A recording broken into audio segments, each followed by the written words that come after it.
दोस्तों, भारत में जमीन का मालिकाना हक और उसका रजिस्ट्रेशन लंबे समय से एक मुश्किल और उलझा हुआ मसला बना हुआ है। अलग अलग राज्यों, जिलों और स्थानीय स्तर पर नियमों की अलग अलग भिन्नता ने न केवल आम आदमी की मुश्किलें बढ़ाई, बल्कि व्यापार स्थापित करने, घर बनाने और इन्वेस्टमेंट आकर्षित करने में भी बड़ी बाधा खड़ी की। सरकार अब इस दिशा में क्रांतिकारी कदम उठाने की ओर अग्रसर है।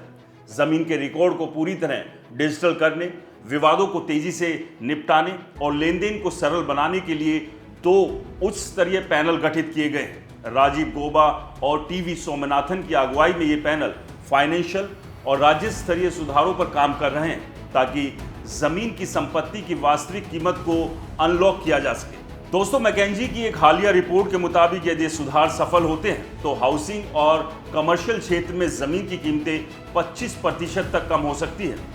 लेकिन सवाल यह है कि क्या राज्यों का हित इस रास्ते में रुकावट बनेगा, क्योंकि जमीन संविधान के तहत राज्य का विषय है। जमीन के डिजिटलाइजेशन की प्रक्रिया में सरकार ने दावा किया है कि 95% रिकॉर्ड डिजिटल हो चुके हैं। मालिकाना योजना के तहत उन लोगों को मालिकाना हक दिए गए जिनके पास जमीन के कागजात नहीं थे। आधार जैसा एक यूनिक नंबर जनरेट कर ग्रामीण और शहरी क्षेत्रों में संपत्ति को औपचारिक रूप से देना शुरू किया गया। लेकिन चुनौतियां अभी भी कम नहीं है। स्थानीय स्तर पर अलग अलग प्राधिकरण, कानूनी मुकदमों की भरमार और कीमतों के निर्धारण में ट्रांसपेरेंसी का अभाव इस प्रोसेस को और मुश्किल बनाता है।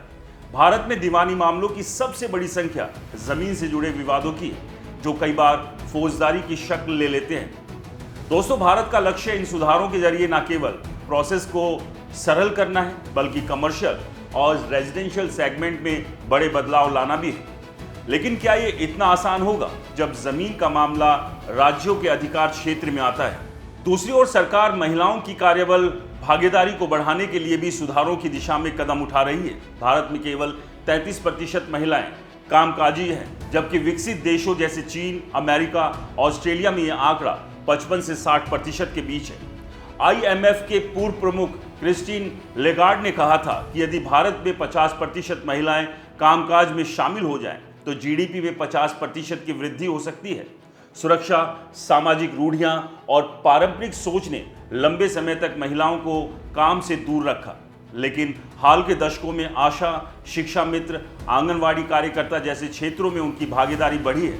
फाइनेंस मिनिस्टर निर्मला सीतारमण ने हाल ही में NPS सखी योजना की बात की, जिसके तहत महिलाएं पेंशन प्रोडक्ट्स को बेचने और फाइनेंशियल जागरूकता फैलाने में अहम भूमिका निभाएंगी। महिलाओं के सशक्तिकरण के लिए सरकार ने कई कदम उठाए।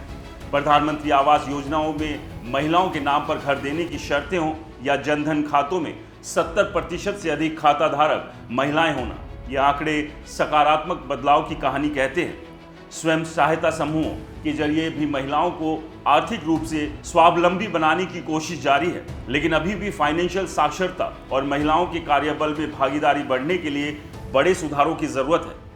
अगले एक दशक में इन दोनों क्षेत्रों में जमीन सुधार और महिला कार्यबल भागीदारी में किए गए प्रयास भारत की आर्थिक तस्वीर को बदल सकते हैं। दोस्तों, इस मुद्दे पर आपकी क्या राय है? हमें कमेंट्स कर जरूर बताएं। नमस्कार।